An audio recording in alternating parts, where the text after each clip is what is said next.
Hello, my friends. It is I, Rich Filiberto, DM Philly, out here on the internet, your friendly neighborhood podcaster, back with you again for another week of The Acolyte. Of course, I'm not alone. I am joined by my Padawan learner, the one and only Taylor Ball. Taylor, how are you?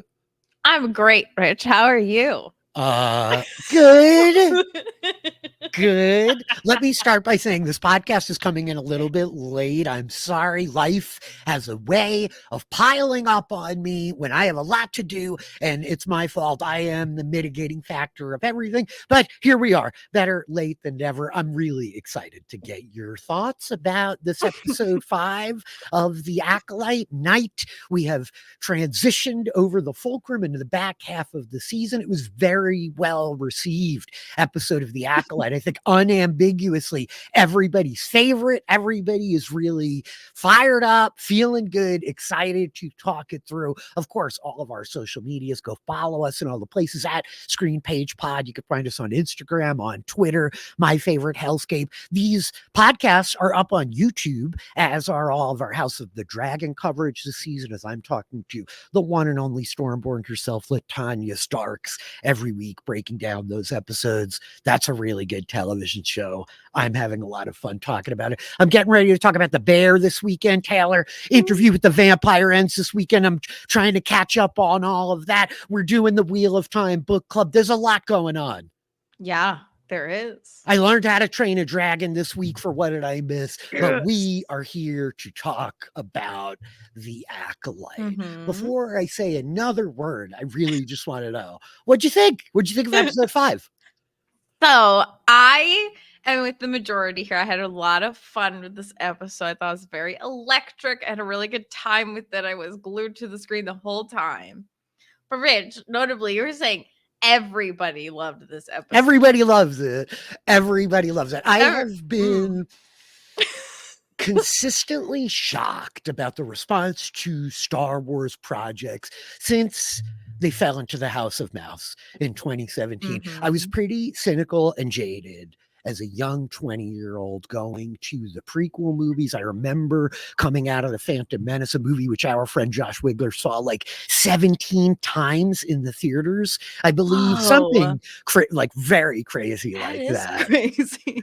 And I was old enough to be pretty sour about it. I was a very unpleasant fan afterwards, quite grouchy. I'm a big fan of Attack of the Clones because my opinion always cleaves right with the main line of Star Wars. I just love Detective Obi-Wan. The Revenge of the Sith was good. This was definitely the best one of the prequels. I was turned around by then. I went and saw it with my girlfriend, and we had an absolute blast of a time. I'm talking about the prequel trilogies because I'm old, and I'm a little bit jaded and cynical. And let me just say before I go on with even another word, I am not here to yuck anybody's yums.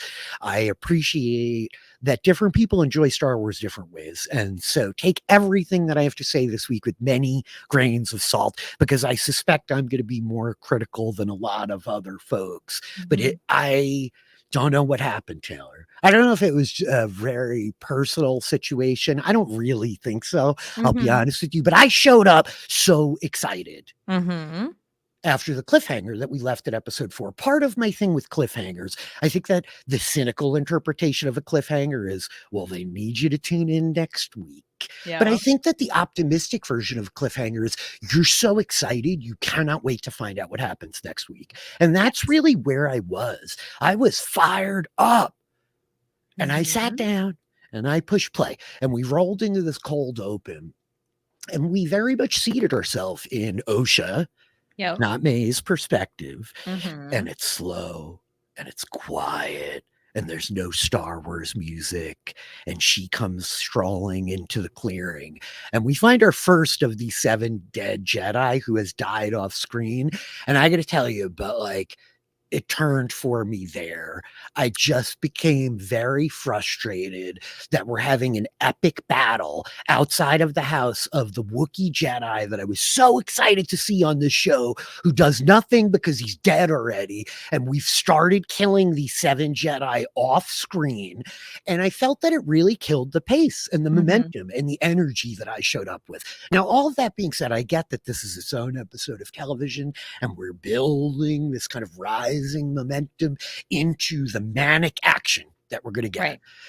And I want to just drop the caveat right now that this is like every Star Wars project that I've ever watched, including the ones that I really hate. In that, like, there's good stuff in here. There's Yeah. stuff to love. I think even the worst Star Wars has stuff that I adore, Taylor. I'm talking about that. Whatever episode 9 is called, I block it out of my head. It's very Freudian. But Rey and Kylo Ren fighting on the ships and the waves and the big crashing down. Like, the whole thing is incredibly stupid. It's just so stupid that they found the knife that is an ancient ritual knife that is actually a map that is leading to the relatively recently crashed piece of space debris in the ocean that could never move an inch if the map is stored. It's just, there's no logic, right? Yeah. And I think that part of what episode 9 did after the episode 8 division in the fandom was unite some of us back again. Well, at least we all agree that really sucked, right? Yeah. Because it was stupid. Everybody is being stupid. There's a lack of logic. So that's my problem with episode 5. I think the consistent theme, I've had the extra day to kind of think it through while I sat on a tractor, mucking around and getting frustrated and attaching to my dark side, Taylor. I know what it is. Soul may not, but I know what I'm doing with my dark side. I'm going to use it to podcast about the Acolyte today. Not really, but there are just a lot of decisions that strain credulity for me. And the central cast of our characters seem just so irrational. We've thrown any kind of logical decision making out the window in ways that I'm finding really frustrating to overlook. This is me taking this in. There's a version of me that can shut my brain off to this. Yes. I've seen a lot of commentary. I think friend of the podcast, Corey B, was saying in the post-show recaps Discord, honestly, part of me just always turns a portion of my brain off when I watch these Star Wars TV shows, and I had a lot of fun.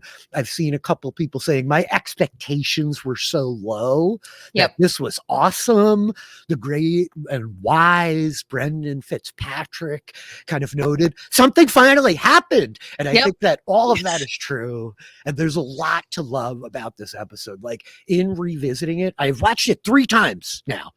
Wow. This episode upset me and frustrated me so much. I rewatched the whole series in the midst of binge watching The Bear and Interview with the Vampire and House of the Dragon and reading The Wheel of Time. So I did my due diligence to be critical today, because I think I'm going to be more critical than most people, but I hope I don't come off as like the toxic old white cis Star Wars fan that is just mad about the progressive female led Black woman lead project. So let me say a few things. Number 1, you're totally valid in your feelings, and that's okay. Thank you. You don't need to put yourself in a box that you do not belong in. And it's like, it's totally okay. Like, you are a longtime Star Wars fan. I am a younger Star Wars fan who, like many people, can kind of shut my brain off a little bit and just be like, oh, pretty lights. Look at the lightsabers. Zoom, zoom, zoom. Like, I can do that, you know? I can like focus on the little robot guy and like all that kind of stuff. You know what I mean? And I think that, like, as you're not review bombing, you're not going and finding a movie called The Acolyte that has nothing to do with this property and totally burying it. Not yet. Yeah, you're fine. You're okay. It's all right to tap into the dark side as long as you don't like murder a bunch of people. That's okay. As long as you're not a Sith Lord, it's all right. It's all right. After watching it on Tuesday night, I went into the Screen and Page Discord to just kind of vent some of my critical thoughts. And I felt bad doing it, because I'm not here to kind of pollute the landscape or the pool of conversation, as it were. But it's really hard to have a genuinely critical discussion about Star Wars anywhere nowadays, except within your kind of circle of trust. And in that way, I really appreciate everybody that accepted my venting about this. I've come down off the heights of anger that I peaked at after watching it, but I definitely came away pretty frustrated. That said, I do think there's a lot of cool stuff that happened here. So let's talk through it. We start up with this cold open. And again, this is part of what just turned me the wrong way and gave me a certain point of view that could not appreciate a lot of what they were going for here, because there's just so much of the kind of setup and things that we have never seen on Star Wars before. And notably, I got together with Latanya this week to do our kind of mid-season check-in. Her takes were very similar to ours. She was psyched about the cast. That's why she's here. She's loving getting to see what they're all doing with the work, but the writing was leaving a little bit to be desired for her. We're hoping that it turns around. I'm going to regroup with her at the end of the season. Maybe all three of us talk, and that could be fun. But part of the lamentation that we've had is we wanted to see something new in Star Wars before. We saw a bunch of new stuff today, but receiving it in the moment when I'm watching these Jedi swing these lightsabers, and this is very me being too in the weeds, Taylor, that I'm sure you're not tracking on the fact that the hilt of the lightsabers is much wider than it typically is. It was quite big. Okay. They They're look using bigger. very beefy lightsabers because they have Yes. changed. We're using actual LED lightsabers on set. So they all have full swords, which means in Ahsoka, we did the same thing, but Rosario Dawson carried the battery packs in her robe, but we need to power the sabers. Whereas previously, in all of the kind of new era Star Wars stuff, we just use hilts. We add the swords in post. Now, I think this is a much better choice, but it means that they have these bigger, hulkier lightsabers with battery packs in the handles, right? And it's a very small thing, but it's something I've been very cognizant of. And part of the in canon, air quotes, explanation of why they're bigger and clunkier than everything we've seen before is that it's 100 years in the past, right? And the technology is not as refined. So in that way, when I see these two, as they have been dubbed, red shirt Jedi, which they're all red shirt Jedi except for Jecki and Yord, right? Did we know any of their names? Why did we even bring those people? This is the first of my real critiques. Why did we need to kill all 7 of these Jedi? I get it. Kymir's very scary, and he is. But at the point that their lightsabers fritz out because they have hit his helmet, which is of a canonical metal that I am unfamiliar with in universe, that can in fact dampen lightsabers. And if you've read, and then and then it makes sense. But it felt to me like the technology just failed. And it's supposed to be because it's old and crappy, like my grandmother's mixing machine. Do you know what I'm saying? In the moment as it happens, this is just now adding to my what's going on? These 7 people, and now their stuff's not working. Now, understanding the idea and watching it again, okay, I get it. It's cool. And I can appreciate that I'm very hung up in the weeds to even be slowed down by this, because it is a pretty kinetic scene as he force pulls the 3rd Jedi onto the lightsaber to stack them up. There was a lot of good choreography to the movement that I appreciated a great deal. The fights have been awesome across this show, and they leveled up this episode for sure. So I'm not trying to talk out of both sides of my mouth. Yeah, I will say, so the beginning of this episode for me, we come in, I was a little bit I was hypey, right? I'm excited, after we got the cliffhanger, everything. And we get the horns in the beginning, and immediately I'm like, oh, Sith, ding, ding, ding. There's our kind of Darth. I in my notes, I'm calling Chimere Darth X, because I'm Chimere isn't that scary of a name anymore. But Okay, so I was like, thank God Pip is fine, right? Oh my gosh. I loved the subtitles. It was like distant lightsabers humming, and I was like, oh, oh.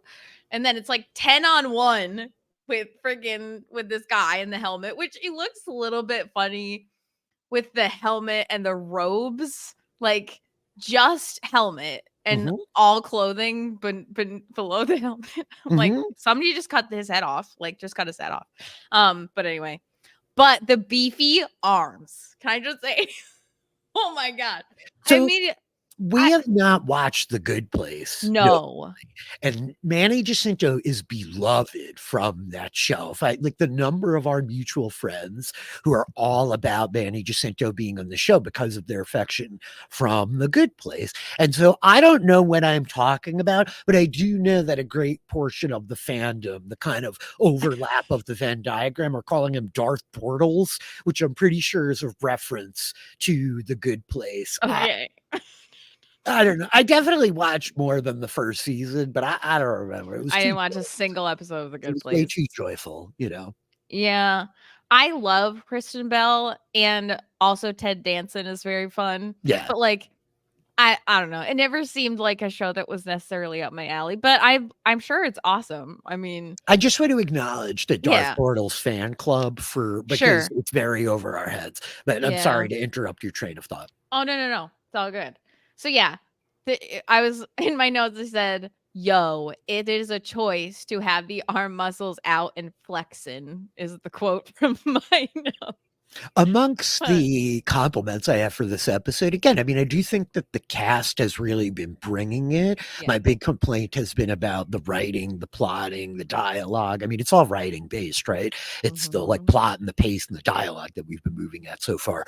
And ultimately, Manny Jacinto, you know, he owned it here. Like, I Yeah. could kind of care less about this guy. I think that he's been fun. I've talked about the weird manic Yoda energy, and Yeah. it's not entirely working for me. The whole like kind of it's not exactly in Medea's phrase like we pick up and they're together, and it just makes no sense to me. And this is where again my critiques of like, look, I'm not trying to come down too hard, and I'm certainly not trying to pile on Amandla Stenberg. I don't think that this has anything to do with the actress. I do think that this is entirely writing related, but Mhm. like everybody on this show feels a little dumb, Taylor. Like we figured out in 4 episodes that it was this guy. How did she not? Like, how I does it? And I get that the human brain is a mystery. And we sometimes do not like to see what's in front of our faces and quite obvious sure. to us. But I just feel like the show, like the metal of the helmet that dampens the lightsaber material. It's something I talked about with LT. And it was an issue that I think Ahsoka had, and I liked Ahsoka more than a lot of people. It's kind of feels like it's demanding homework and extra reading Mm. material. Like if I don't hear or see it in the Reddit threads or hear it from friends of the podcast and in feedback from the listeners that this is cortosis metal, I think that that's the right kind of metal. I'm not looking it up. I'm not doing deep Cortosis. notes this week. This is very train of thought. These are my Yes. emotions. Take them as you will, my friends. But I know that like people immediately recognized it and were like, this is so cool. And I've been in that position before, Yeah. explaining to the people who don't recognize it, no, you don't get it. It's so cool. And part of it is like, it's just hard to Yeah. translate these ideas, you know? Like Beskar is such an important metal in the Mandalorian because the lightsabers don't cut through it. So to Mhm. see this like huge upgrade with no discussion around it, like Mando does a job of setting up the Beskar and like, Right. oh, Beskar, it's all about the Beskar. Like the Beskar's a plot point, you know? And Yes. I'm not saying we should have done that here, just that it was jarring Yep. until I'm out of the episode and can have a more informed person educate me on what I just watched. It doesn't make sense. It feels like this guy's immune to lightsabers, or is he shutting them off with the force, or does the Right. equipment just suck? Do you know what I mean? This is Yeah. the kind of crap that I'm getting hung up on. I will say, like, I knew there must have been something with the helmet because this guy freaking headbutts a Yeah. lightsaber, Yeah. and And it it's is cool. crazy. It's very cool. Again, like I can acknowledge what is awesome. Some of the actual technique, the choreography, it's Right. incredible. Like in the midst of my angry ranting, Taylor, suddenly everything kicks up a notch. We're jumping around a bit, but at the Yeah. point that Jackie gets her hands on 2 lightsabers and is dual Bro. wielding, I'm like, all right, I take it all back. I Yeah. forgive you for your bad cold open. But if Yes. Jackie dies, like, we riot. And let's get real here. Like, I had a sense that, like, Jackie's got to You die in said this show. that she was gonna die. You Yeah. said, yeah. And, like, You did it, Rich. It's your fault, by the way. this isn't, I thought this was so effective. This was an Yes. absolutely terrifying, chilling moment. And I think it Mhm. makes, I'm just going to keep doing it, Darth Bortles horrific and terrifying, right? Yeah. It makes him immediately one of the most frightening and dangerous dark side users I've ever seen in Star Wars. I don't want to mince words. Yes. But I am like, what was the point of all these other 7 people if this guy's going to get his ass kicked by mobs, Taylor? There's too much of this. Do you know what I'm saying? I know. He that just was so hosed 7 funny. trained, capable, badass Jedi, You could and have then batted them mods away. flew away with him. Mods flew away with him. I know. It was very silly. And Star But Wars is always a little silly. I get it. yes. But, you know? But the moths was a little bit much. I was like, oh, okay. We needed to get the villain like out of the off the table for a second. So let's have him carried away by moths. Okay. But okay, all right. I will say, is it weird for me to, and like other people, give me some feedback in the Discord, whatever. But like, is it crazy for me to, it feels like somebody should have gotten at least a hit on this guy. Like, it feels crazy that he can go like 7-1 and not get a scratch on him. Like, it's a Look, numbers thing. I don't this is know. kind of the stuff that's hanging me up. You know what I mean? There's a lot of, again, the fans that are out there that were always going to hate this show and are just looking for reasons to lambast it, that are like, why didn't he sense them? Why didn't this? The metal works like Magneto's helmet. You can't detect their thoughts. All of this kind of, it does, right? Yeah, And that's let right. you That's read a my great thoughts. I point. mean, again, this is something new. Mm-hmm. But at least he's telling us what's going on there. And so it's easier to translate. But so it is an issue for me. I'm trying not to get hung up on all of the little Star Wars isms and the bullshit. But the Force works this way. The Force works however they need the Force to work in the movie. Yeah. You know what I mean? Like the Yes. Force is like a nebulous, it Not a flows lot of through all rules. things, it surrounds us, it Yeah. binds us, you know?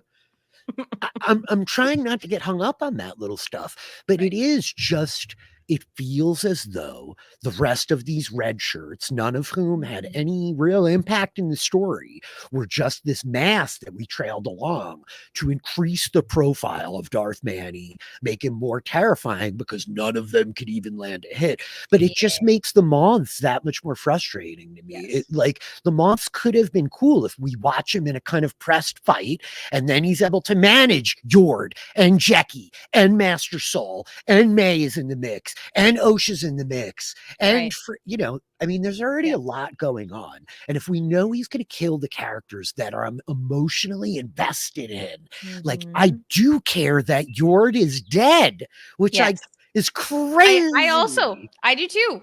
As crazy as it sounds, I do too. Right? And so that's really effective. But what's the point of putting the rest of them there except to like just turn the volume up until we like blow the speakers out? They want it to be like so big, it's unavoidable. We can't deny it. It gives us some fodder for him to just do cool lightsaber shit and kill them in interesting ways. I get all of that. And I know that, like, what kind of Star Wars fan am I to be complaining? I've been whining for a month. Where is my 7 Jedi lightsaber fight? But I feel like it was supposed to be here. We also didn't really get it. And that they went so over the top to make this guy like impervious. He's like God tier Sith. This is super Sith.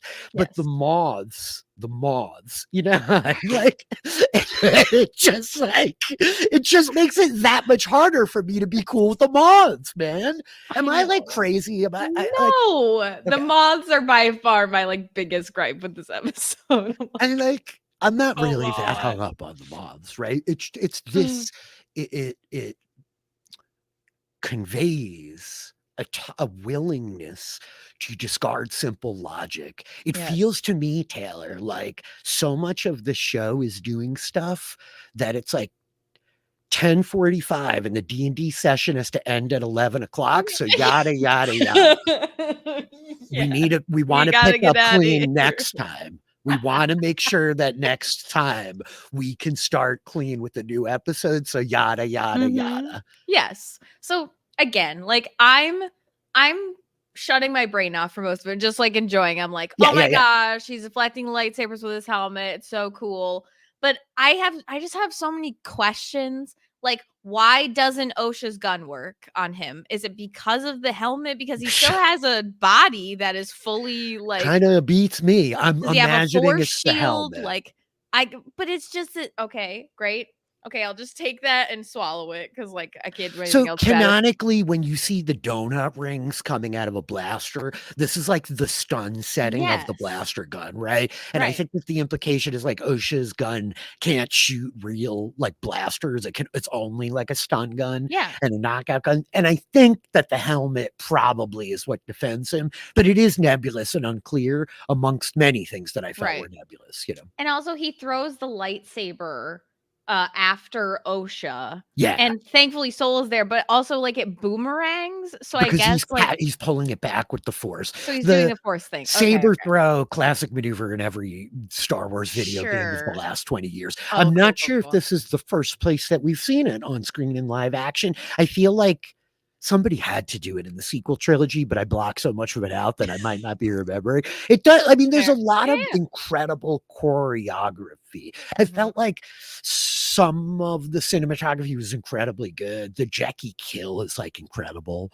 as she's blocking the helmet. Jackie absolutely like stone cold badass too. Like Absolutely. her fighting May was one of my favorite parts of the episode It's because really it's just cool. such a brutal scrap. It Yeah. felt like a little bit like Ahsoka, really, of like Shin Hati versus Sabine, and how kind of brutal and like lowbrow that was compared to the higher end choreographed fight of Darth Manny versus Soul, you know? Yeah. I think that the May versus Jackie fight, which is kind of the next big one that we get into. Why is May fighting Jackie? So again, this is where Like, they're why? losing me. I thought that she was turning herself into the Jedi. I mean, here's the problem because I really have been trying to take apart what my frustration is here moving forward.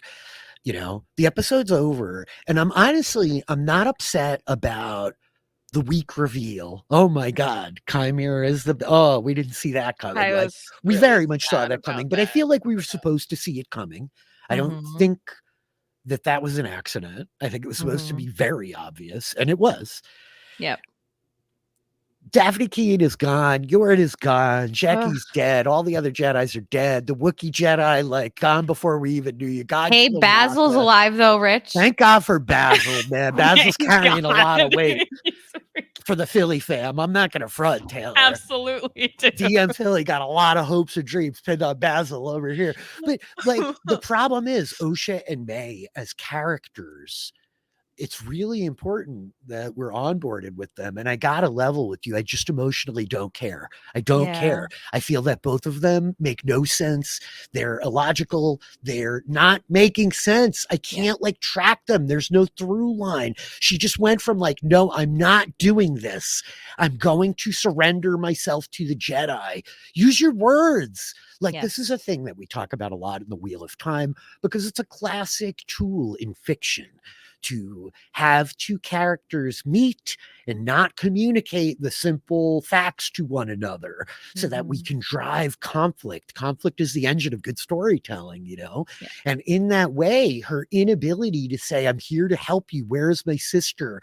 I surrender. Please, we're all in danger. Anything. Right. It just is like losing me when it comes to Osha and May.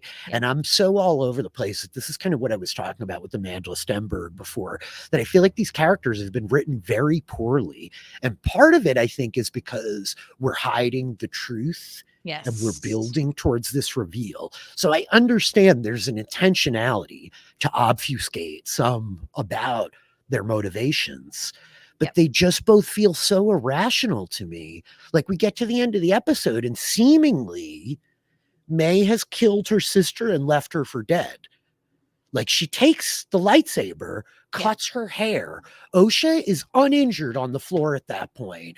And when Darth Manny comes to find her, she has a gaping wound through her ribs, Taylor. So Yeah. is that like what I'm supposed to be reading? Because it's just like a little bit of like bipolar disorder by the end of the episode, just with May, let alone to like track Osha Yeah. of like, I'm not with you. I don't want to be evil. I just want my sister. And then when they do reunite, what is that conversation? I don't know. I'm very confused about the Osha Am May I being too situation right now. critical of the No. Osha and May relationship? Like, you talk to me about how you're feeling about it. So I like admittedly I'm just confused right now. I'm like I feel lost. Like the conversation like I understand that May was kind of like but also I don't really understand cuz May's like choose me, like finally choose me, like I'm like what are we choosing versus? Like I understand that Osha like doesn't want to have anything to do with this, like didn't even really want to be here.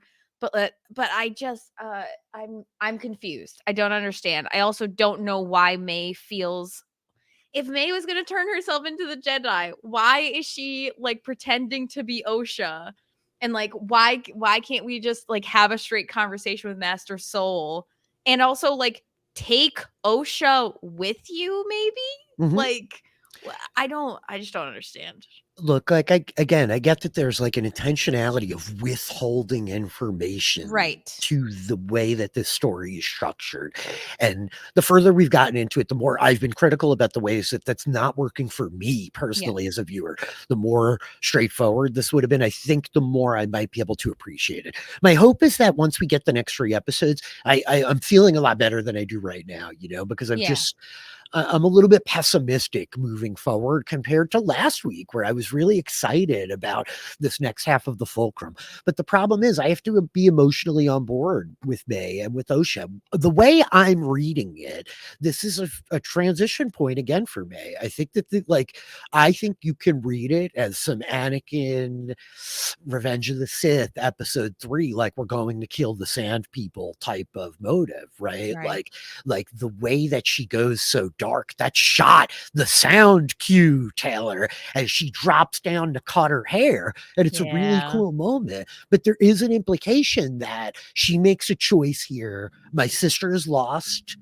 I Mhm. will abandon this quest and commit myself to destroying the Jedi from the inside. I'm going to kill Osha rather than try to deal with her. I mean, I'm extrapolating a lot from this injury, but at no point does like Osha get shot or stabbed. I watched the episode 3 times. Yeah. And as they fight at the end, May shoves her with the force. You were always bad at blocking. She's like knocked out on the ground. We come back to Chimera walking up, and it's one single puncture hole through her ribs after her sister took the lightsaber. It Right. feels to me like this is the transition point of Anakin going back to Tatooine to do some murder. That might be during Attack of the Clones, and I'm like parsing wrong, I think. But it like felt like that. And I just like, well, if that was the case, then why did we do the whole thing with her last time where she's going to flip and come to the Jedi? Like, Yeah. you're not, there's just something is not working here with these two characters and what you're trying to build up between them. And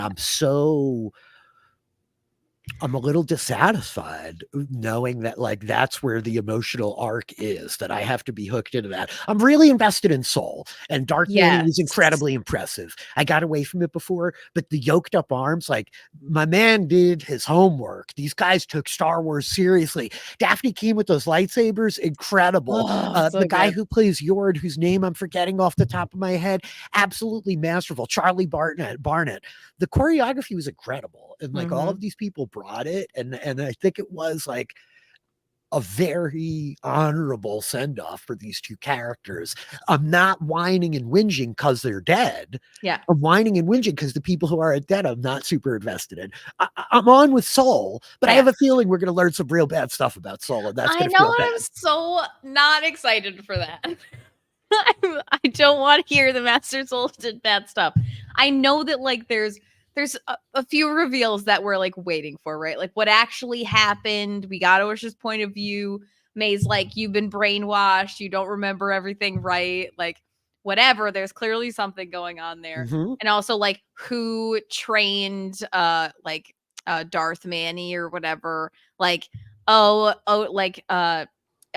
or May, I can't remember which one, drops the line about how it's Osha who's like, Mm-hmm. my mom could Mm-hmm. do this to people, and like, okay, so there's something there. Like, there's clearly something there. I just feel like if these episodes were rearranged and we like cut a few things, like it would be sick. Like, Mm-hmm. I understand the want to do like a really cool, like interesting unconventional storyline situation with the flashbacks and everything, but I think at this point I'm just a little bit confused as to motivation, and I'm not as invested in May and Osha as I want to be. I'm more invested in these kind of side characters Me almost that we too. had. So, I'm yeah. more curious to find out what happened to Mother Coral and Yes. where did Darth Manny learn all this stuff, and will Kelnaka move on screen again, and all of that kind of stuff. I really can't believe that they killed the Wookiee Jedi. I really can't. I mean, I can. Did you watch The Witcher season 1? Yes. It's a little bit of that. Is kind of what I'm thinking, Taylor, right? They do a Mhm. very unconventional, non-linear narrative. And I think Right. that The Witcher season 1 is actually like a pretty awesome season of It TV is, that but it would have is been confusing. an Yeah. incredible season of TV if it were a little bit more straightforward. I did not Yes. have nearly as much trouble parsing that as this. And if I recall, it was released in a binge, which is probably part of why it did not hang up Yeah. on me so much. I was But gonna say, I feel watching like this is a binge would work better. this is something that Wise Master Fitzy has said as well, and I hope so. You know, I very much feel a world where after episode 8, I'm like, man, that show turned out pretty cool. I feel Yeah. bad for coming down on it so hard, but I think regardless, there are certain elements that are just middling. You know, that are Mhm. really frustrating. The other dynamic, let's talk about like the soul and Darth Manny of it all, because it does get very intense, and there is Yes. a lot. While I've been critical of like the lack of dialogue, we're finally getting to some of this heart of the indictment of the Jedi. At least I've accepted my darkness. What are you doing with Yes. yours? Great line. How can a master hide his face from his apprentice? I don't know. You You tell tell me. me. Like, What? some of this stuff is really electric and charged and bodes some real danger. Again, just to the moment where Jackie dies, the hidden lightsaber, like the Wakashashi in the katana blade. This is pretty cool. I'm saying Mhm. that incorrectly, I'm sure, but I am not a samurai warrior, so please forgive me. But the way that like his face is concealed by the back of Jackie's head, Mhm. and then he stabs 3 times, like the triangle The again, Sith triangle, triangles, triangles, yes. triangles, right? Oh my Uh, gosh, very dude. intense. But the death of Yord got me even worse. Like I felt Jackie Oh, dying when she dove in there and yeah. started dual wielding, and it was so badass and electric that I was like, all right, I can't cry about that. That's a Yep. Jedi's death. And Yord comes rolling in, and it's pretty badass, man. For as much as I'm like whining and crying that I hate this episode, because I think I do, I really, really, I don't hate it. I just Yeah, do yeah. think it was bad. Parts of it were bad. But Sure. the choreography is electric, man. You're like force grabbing the helmet. He blocks Mhm. it with the Vambrance. Like, once I understand he's got the super soldier medal on, that he's fighting like in vibranium armor or whatever, I'm Yes. like, oh, okay. And it's a pretty cool moment of Yord turning, because Yord is fucking smart, man. Yes. Yord is cagey enough to put it together faster than me and Mhm. use the helmet to disable his lightsaber. And then the neck snap, it is just so brutal, man. It felt like the villain of a Mel Gibson movie in 1993. Like, this is not the kind of thing I expected to see on my Disney Star Wars. And I don't want to mince words. This is like 2 thumbs up. Oh my God. Yeah. I can't believe I'm watching this, like Mhm. that is pretty cool. But I'm so frustrated about what is like preceded it and what follows it, that it's hard for me to just like stay in that enthusiasm, I Sure. guess. Sure. You know what I mean? That makes sense. I did not cry this episode. I was more just like flabbergasted and glued to the screen. But the thing that got me I cried. was Why? Why? Old man shakes fists at cloud. when Jackie dies. When I think it's Master Soul is like, you killed Jackie or something, and Kamir goes, was that its name? Dude. And I'm like, disgusting. Wow, that's awful. For all the smack talking I'm doing about the writing, that is so good. That is so good. It's so powerful. Of all of the kind of more theatrical insults that you could have put there, the passivity of disgust, contempt, and othering that is in that line, and his delivery of it is exceptional, right? I mean, this is the stuff that's really good, and it's gonna precipitate. It's really the death of Yord that precipitates Saul just like getting unhinged and breaking off, and he beats the snot out of Heimler. So finally he gets pressed, right? No weapons, baby. Fist of Fury. Let's go. It is pretty dope. And then he gets him down and he gets the lightsaber out of Enocha, like, no. And I appreciate that he does Jedi like a Jedi. And it's like, crap. No. I cannot execute. Should have killed him. Totally should have killed him. Oh my but God. Also, like, how can we pretend that this guy is unarmed? Like, this is not an unarmed foe. I guess this is like a little thing. We have this whole notion. This is another one of my like frustrations rather than criticisms, is that we started off with this big grand idea. You have to kill a Jedi without a weapon. Like, but why? Like, are we ever going to explore that? He seems to have a weapon. He seems pretty psyched to kill all these Jedis with whatever weapon he wants. And quite frankly, this guy is a lethal weapon. Can we stop pretending that he's unarmed because he is not pointing a sword? We're all wielding the Force here. Come at the girl's head. There are a couple points also, like when he puts the lightsaber to the side of May's skull, of things that we've not really seen in Star Wars before, that unlike the super metal vibranium, make perfect sense. Like the second that you see that, you understand. I don't need any kind of homework to get how terrifying that is. And it's menacing, and it changes the implication of the lightsaber. Right? It makes this exciting, awesome laser sword that we've been daydreaming about for 44 years. A gun, and it makes it scary and dangerous in ways that lightsabers sometimes don't feel, right? So there's a lot of good stuff. I'm not just trying to paint with one color from the canvas today. On the canvas. Yeah, no, there's a lot to love about this episode and a lot to kind of, to nitpick about it. And like, I think overall I came out of it excited. I want to know I feel like we're all in agreement that probably the next episode is our flashback of like May's perspective of what happened all those years ago. Which I hope it is. I'm like excited to get some answers, because Rich, is something I've been saying on our Wheel of Time book club podcast, Myths and Legends. Just having a little bit of information going in is so helpful and makes me like 150% more invested in the story. And I feel like if we had just a little bit more information about the characters, about the series of events, like just a little bit more clarity, I would be so much more hype about what's going on. Yeah. So yeah, I'm hoping for answers, and I hope that all of our questions do get answered at some point in this season. I suspect they will. You've not watched Russian Doll, but it's a Leslye Headland move of it coming together at the end and offering you this clarity of perspective. A little bit of speculation. Friend of the podcast, Drayson, had noted that it might be episode 7 that we're going to get the other side of what happened at the Coven, because episode 7 Standalone, according to him, I haven't done my deep dive research. I don't have my notes in front of me. Is also directed by Kogonada, who Oh, yeah, directed yeah. that Okay. episode 3, and so it will potentially kind of mirror in that way, even though Gotcha. not Okay. like episodically. I was kind of arcing for it here too. I expected it in 6, so Mhm. maybe we'll see. We'll see. Let's talk about the soul thing, because there is Yes. this like, oh, I'll tell you what happened when we get back to the ship. Chimera insinuating, look, this is your master. Do you trust him after everything he's hid from you?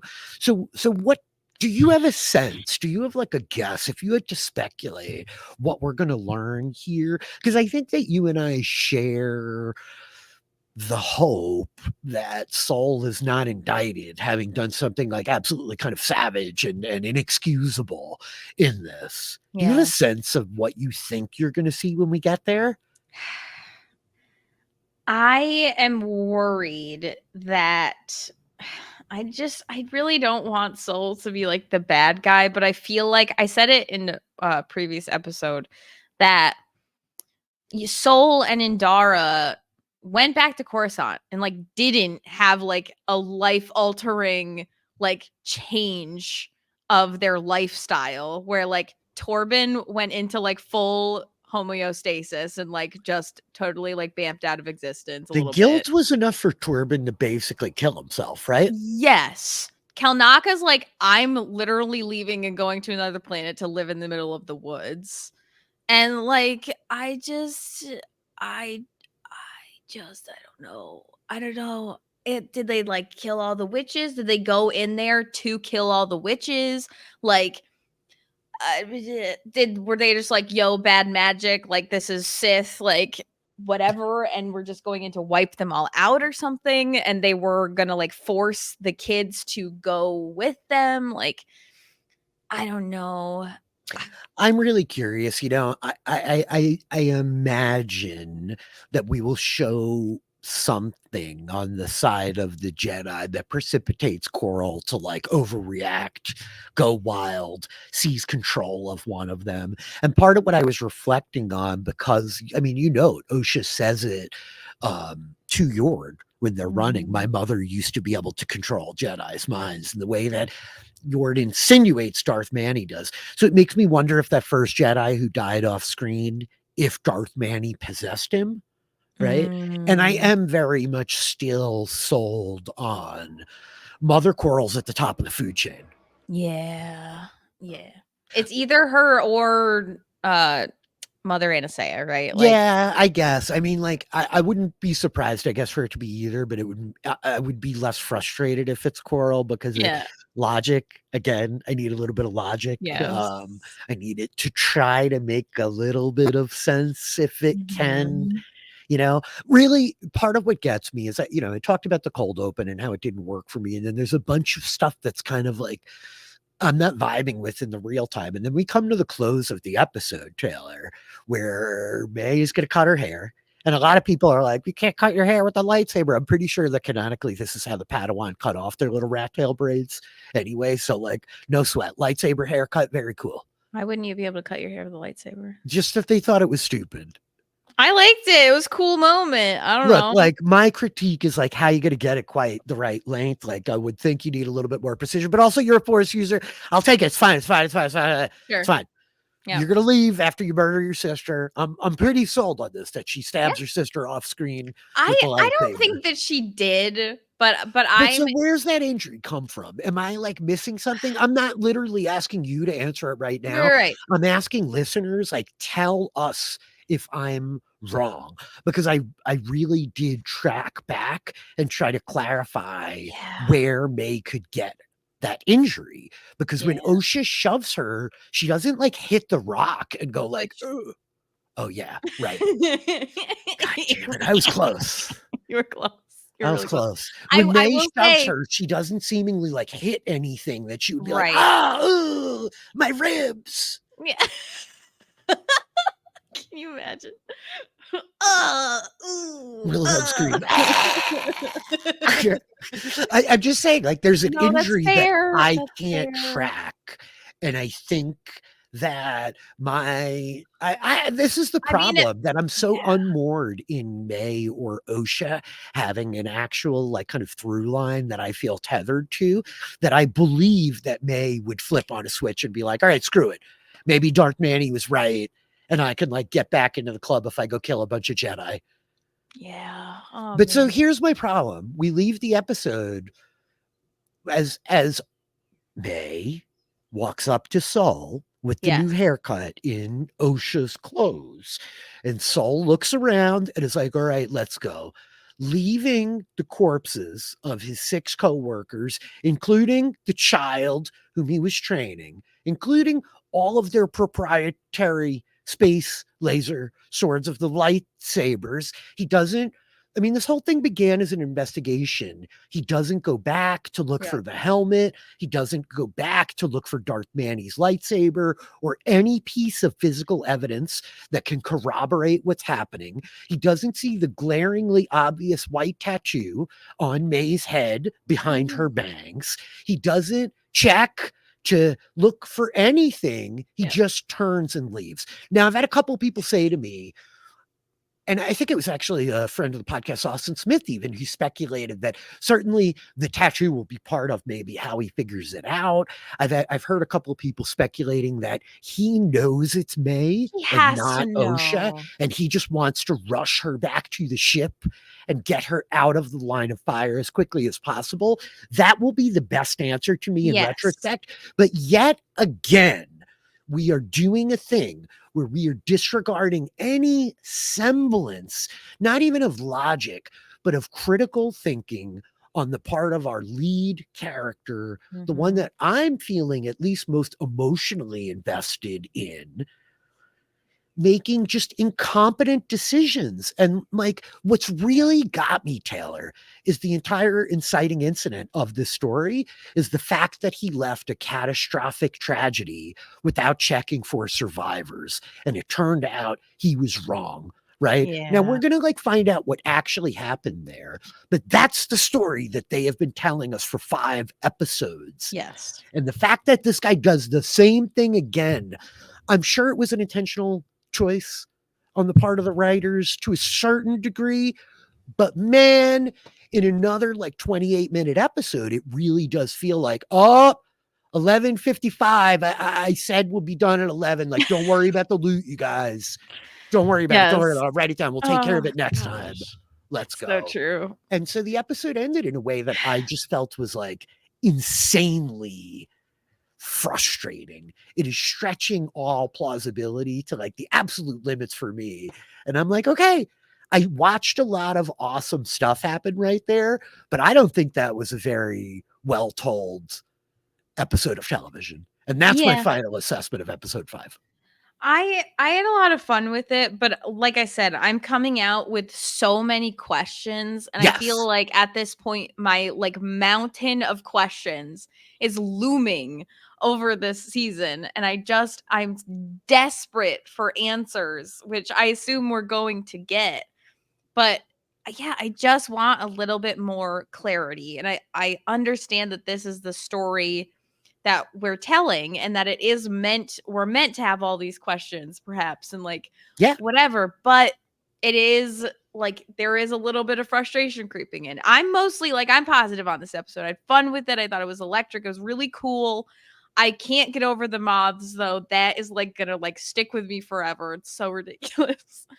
But and Soul must know that it's May. It is so obvious, just even in her demeanor, the I way mean, that I she think walks, so like she too. must. I think so too, but it doesn't make it less frustrating to me that No. he makes kind of no effort to go back and gather Right, anything. And Jackie, just go like Jackie, just like mourn her for like 2 seconds and carry her back And to the you know, I ship, saw a couple please. people saying that they thought that that kind of embodied the Jedi thing. I mean, Jackie talks about it's an honor to watch anybody get to return to the Oh, Force thank earlier. you. So in that way, that like this is just matter. This is not Jackie. Like Sure. Jackie's gone and has. But I think Jackie was the best Jedi in this whole Yeah, me too, contingent. dude. Like, Get out of here. Like I would like yeah, like give me the so Acolyte a little prequel bit. show of just Jackie's adventures. I'm so here for it. Dafne Keen is absolutely incredible. I do really think that they were both excellent, as well as Yord, Yes. but Charlie Barnett, like not a guy I was I love familiar with Shahana. prior to this, Yeah. but I really loved him, like enthusiastically. I know that this is a trope of like the lawful good paladin is traditionally your least favorite of the D&D But I love adventuring him. party, I did but I love him. can love these guys a lot when they're played on Yeah. ironically as Yord is. And he was Right. so smart and capable and all those things that I love in a good Yes. character like that. And Absolutely. ultimately, for as much of a stick up his ass as he was, when Osha's like, dude, we have to go back, he goes back. Yeah.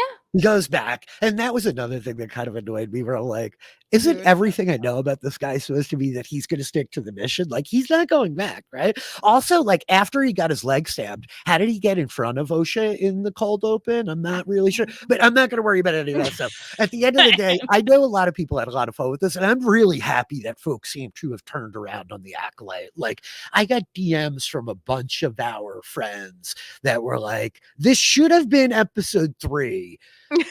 But also, oh my God, that was awesome. And so that's great. Cool. That makes me super happy. And I am nervous, but hopeful that the final 3 episodes are going to wash away some of the bad aftertaste that I'm having after episode 5.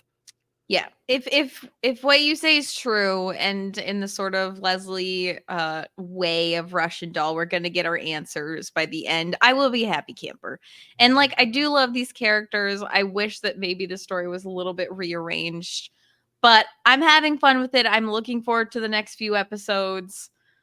Let's see where it takes us.